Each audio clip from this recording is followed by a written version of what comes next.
ngarang kenodagi Friday dagi lapko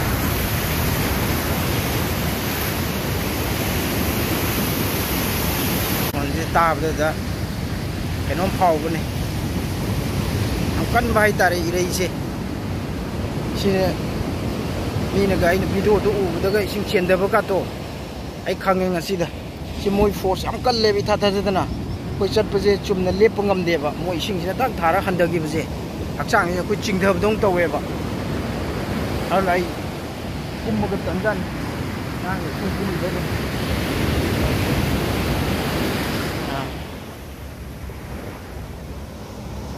na koi stop ne si aroi ba na midne ngasi ji program ngasi lunch matung ke program lo ni aduga ngak kai kana chat pa ya ba chala oren evening da halani chana ke no khara lai ro baba labu le bi ro ye labu malam baba labu lai ro labu ju kai da thi di no labu no ji kana ngang ji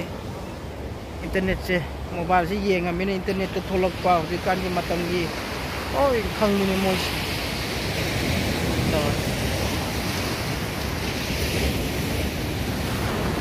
pare ma'am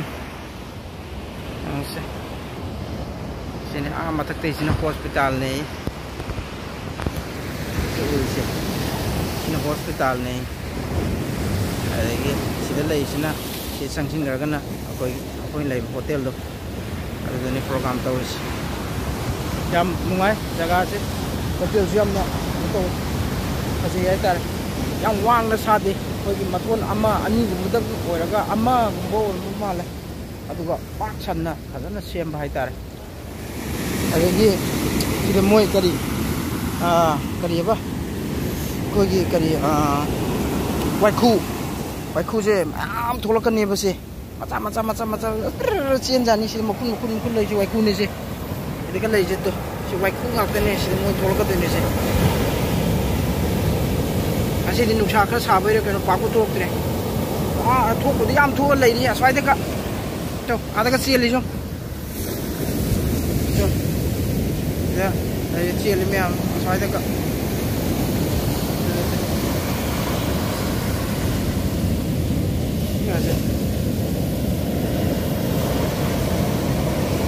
thật cần mà jaga sida ga angang ga pu sidi yam section da ya roi bo sidi yam kal le ba ai di magi kenu se force akoi bo de le ba tan le ba chang ba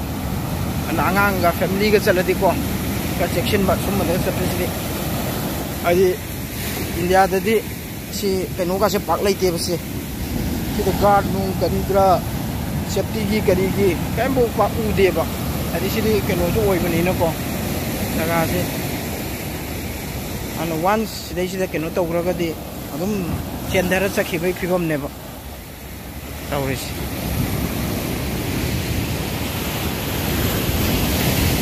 eish ush yo ei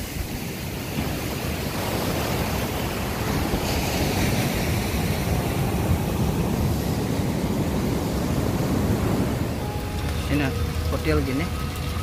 hotel ki lobby sini entrance kita lere sang dene program ho re tong break follow pen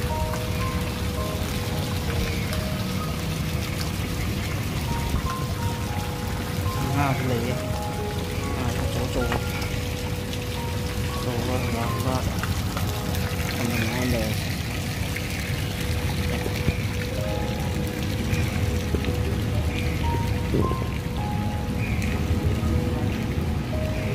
hả chỗ rất đây vậy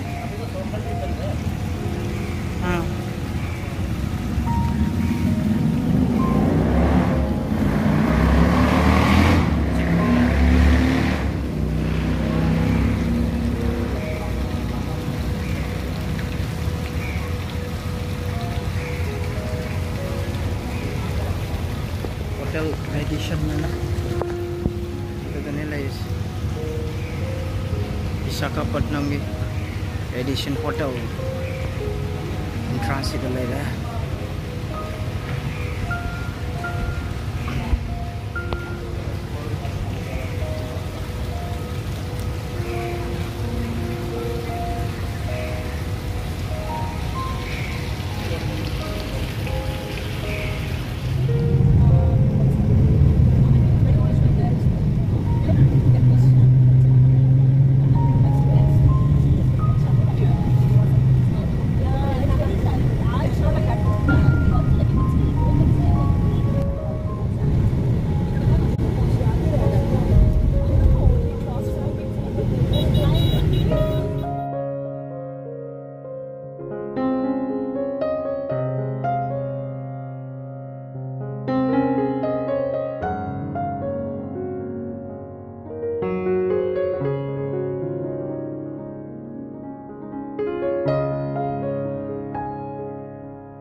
Sana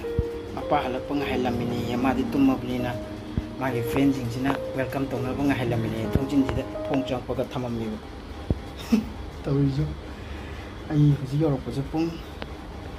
ama tare ndangi ko adana mana tungramina madi ngasi je ayub nongalaga exam su leire adana madi tungramina magi friends sina baba nga helini yung tomya hale short trip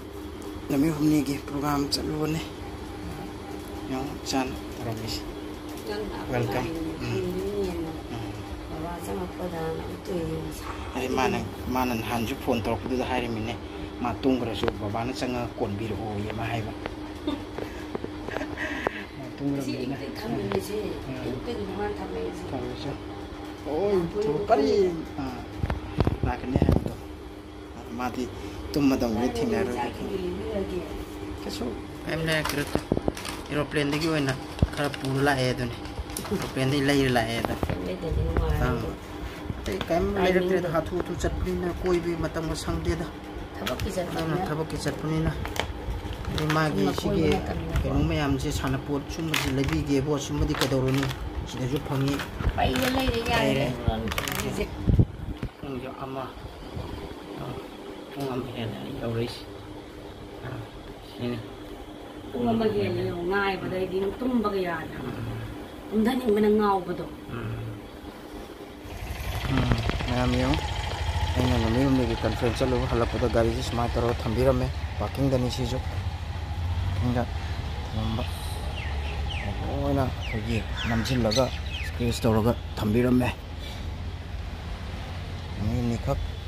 yang hok dah pada parking charge piri ni se moi de ju complain bu taw re moi camera de yeng ni khole do phangni phangden taw le ro kari pa le setting ta ni se amuk shemu nga hangna ra ka am chang da ge khot da ge apha hangu gi de gi tholap pan taw ri siom mong semjin dre mong ta dre taw yam ju ko cha de taw ri ayang jin jin mar pe lai ji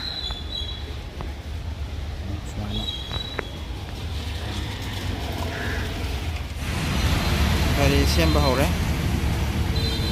oke,